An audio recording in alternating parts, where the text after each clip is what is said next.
Hello there, my name is Gregory and we're learning about the quadratic formula. So how would we solve this problem? Negative 4x squared equals 5x plus 10. We can use the quadratic formula, but you should notice that we're not equaling 0 right here. So we need to move everything over before we do this problem. That's important because it's going to change our signs, and that would mess us up if we tried to just go straight into the quadratic formula. So I'm going to do two steps at once here. I'm going to subtract over the negative 5x and the negative 10 all in one step. When I do that, everything will cancel. So let's write this carefully because we want to put it in the right order for standard form. So first it should be negative 4x squared. Then it should be minus 5x. Then minus 10 equals 0. So now we're ready to go. We've moved it all over, it's still in standard form, and we've set it equal to 0. So now we can go straight to plugging things into the quadratic formula. We're going to have a lot of negatives here, so let's be careful. The quadratic formula is negative b. In this case, we got a equals negative 4, b equals negative 5, and c equals negative 10.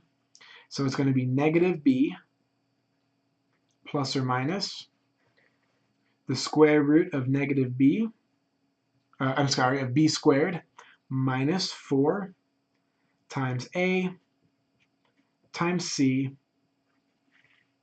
all over 2 times a.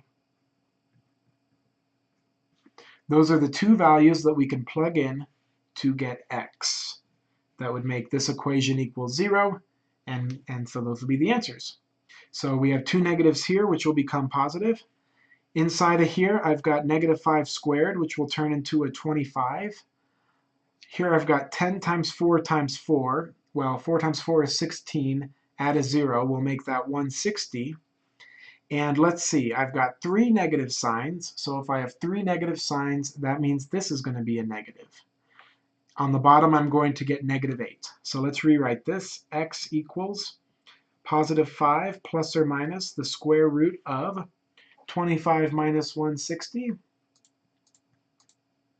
which is negative 135, all divided by negative 8. All right, and you'll notice that we have a negative in our square root. But luckily, we know how to deal with that because we know that we're going to get an imaginary answer. So let's go ahead and remember when I said when you see a negative in a square root, your first instinct should be to pull out that negative sign and turn it into an I. So we should rewrite this as x is equal to 5 plus or minus, take that negative sign out, I square root of 135 all over negative 8. And so that's the answer right there. If you wanted to, you could convert that into proper complex form, which I would recommend. So let's rewrite this. The answer is x equals negative 5 over 8, because this negative sign is going to apply to both of them. So negative 5 over 8 plus or minus. Now here, the negative sign is just going to flip the positive negative, so we actually don't need to carry the negative sign to this one. This would still be the square root of 135 divided by 8 with the I attached. So there's your answer. And you'll notice, again, I didn't put a negative sign here because it would be redundant. We already have positive negative here, and so that would just flip and it would still be positive negative. So there's your answer. The square root of 135 does not simplify. Trust me, I've tried. And there you go. Let's do this last one before, and maybe in the next part we'll talk about cubes. You'll notice that don't make the mistake of thinking, oh, the answer is negative 2 and 5, and then be done with it, because we're not equal to 0. So if we want to solve this, you should FOIL this, move this over, then use quadratic formula. So let's FOIL this. That's going to give me x squared minus 5x plus 2x minus 10 is equal to negative 9.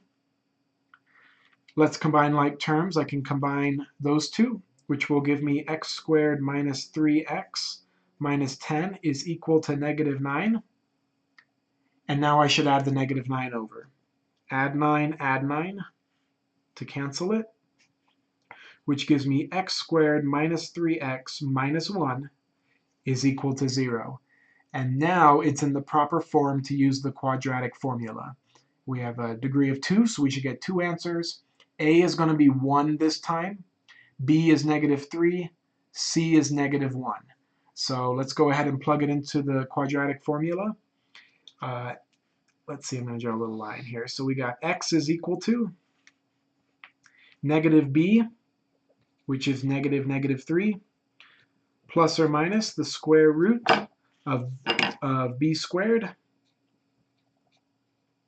minus 4 times a, which is 1, times c, which is negative 1, all divided by 2a. So there you go. Now it's just a matter of cleaning this up a little bit. The two negatives become positive. Notice that if b was positive, this would be a negative number here. It's just all of our examples have had these two negatives so far. Inside the square root, negative 3 squared is positive 9. And here I've got 4 times 1 times 1, which is 4. I have two negative signs, so that means that'll be plus 4 right there. And the bottom will be 2.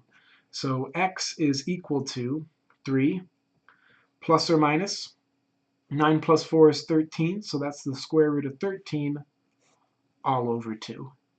And because that won't reduce any, I'm okay with you just leaving your answer like that. 3 plus or minus the square root of 13 divided by 2.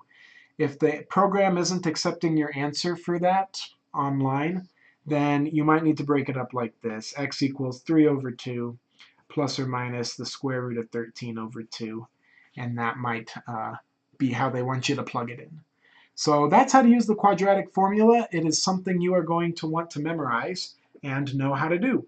Most of it is just cleaning up these order of operation problems. And if you're very careful and show all of your steps, you should get the right answer every time.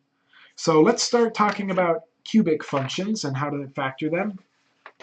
And we'll look at these examples more clearly in the final part next. So on page 7, these are two formulas I'm just going to give to you.